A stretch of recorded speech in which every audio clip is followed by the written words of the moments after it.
You will arrive along the old road. Darkest Dungeon. Is it worth your money and time? Stock up on supplies and let's embark on this quest together, because this may take a while.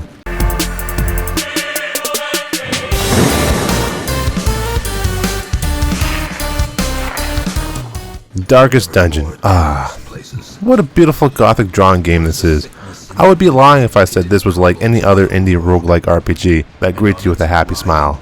But it's not! This game slowly peels away the layers of your sanity until you're nothing but a brain-dead corpse, spewing gibberish, wondering how a game can be so cruel. Everyone is just dying. Everyone's dead. But don't let my mental state scare you away. This game does that to you. Over and over and over again. Let's continue. You are placed as an inheritor to an estate after receiving a very sketchy letter from a relative who decided to uncover the secret to the estate, and while doing so, unleash an evil. Instead of being the hero, you are the man behind the scenes, hiring gold-hungry heroes to do your dirty work for you. Why?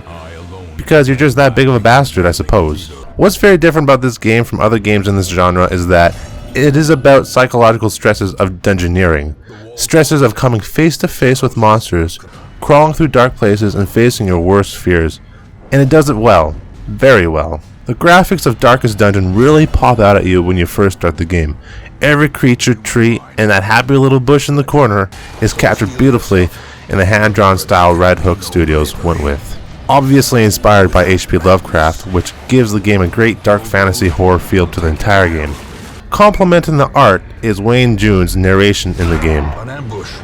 Send these vermin a message. The rightful owner has returned, and their kind is no longer welcome. Warm, wise, and tortured. Sounding like a man who's seen the very pits of hell. His voice inspires courage at times as it does anguish. Before embarking on any quest, you start out in the hamlet. This is where you do everything before embarking on quests and crawling through the dungeons. The blacksmith and guild hall allow you to upgrade weapons, armor, and abilities. You got the tavern and abbey to help relieve stress. These places you'll be here a lot. The coach is for hiring new heroes. The sanitarium helps get rid of negative quirks. And graveyard is where your heroes go when they die. Learn to hate your heroes.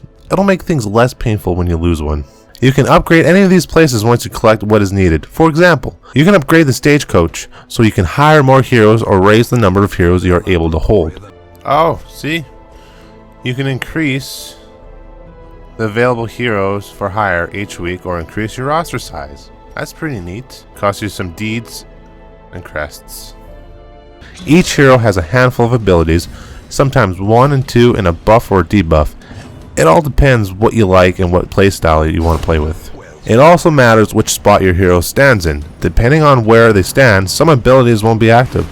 This can be a bit annoying, since you'll have to use a turn to move them back into a different spot if you are in combat. To add to this, sometimes if a character is wounded or has affliction, he'll move back a space, which totally screws your rotation up, which will in turn cause you to use up a turn to put them back in place where they were. And even sometimes they won't freaking move back to where you assigned them. Like, come on, stay where you are! Alright, you're ready to venture out to your first dungeon, but first you have to decide which heroes to take and what provisions you need. Depending on the dungeon and how long it is, you'll have to make a guess on how much food and everything else you need. For the longer ones, you'll get handed a log for campfires, which help you recuperate in the dungeon. The gameplay is solid for a turn-based game. Each turn and attack is critical, especially as you get to the higher dungeons. One wrong move and you're up shit's creek. Fergant, you're gonna die too. We're fucked. Now, health is important in this game, like any other RPG, but stress is probably just as important. You have a stress meter which goes up depending on a few things. The longer you venture through the dark, the more damage one hero takes. All of that accumulates stress.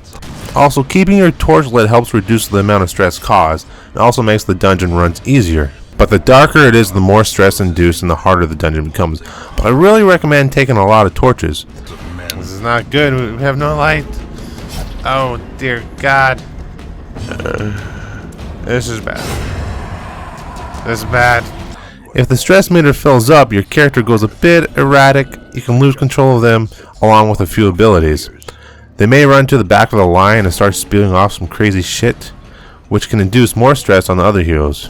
If the stress meter fills up a second time, your character will have a heart attack and die. Apprentice Crusader had a heart attack due to unsustainable stress. Ascended Brawler. They couldn't take the stress, they just fucking died. Of course, there are ways to reduce stress like the Tavern Abbey. Even with a successful run, your characters will come out a bit crazy, so you'll need a deep roster of heroes to give some R&R to the ones who need it. Once a hero is gone, they are dead. No resurrection spells, no second life, they are gone.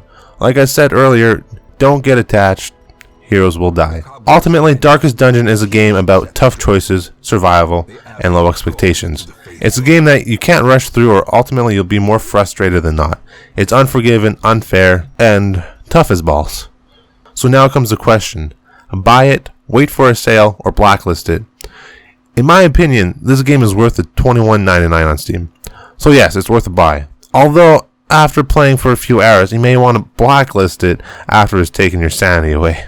The difficulty can be a breaking point for some people, but once you've spent enough hours figuring out the game features, it becomes a bit easier and addictive and ultimately end up a little bit crazy like your heroes. Thank you guys so much for watching and liking. I hope this review helped, and as always, I'll see you in the next review.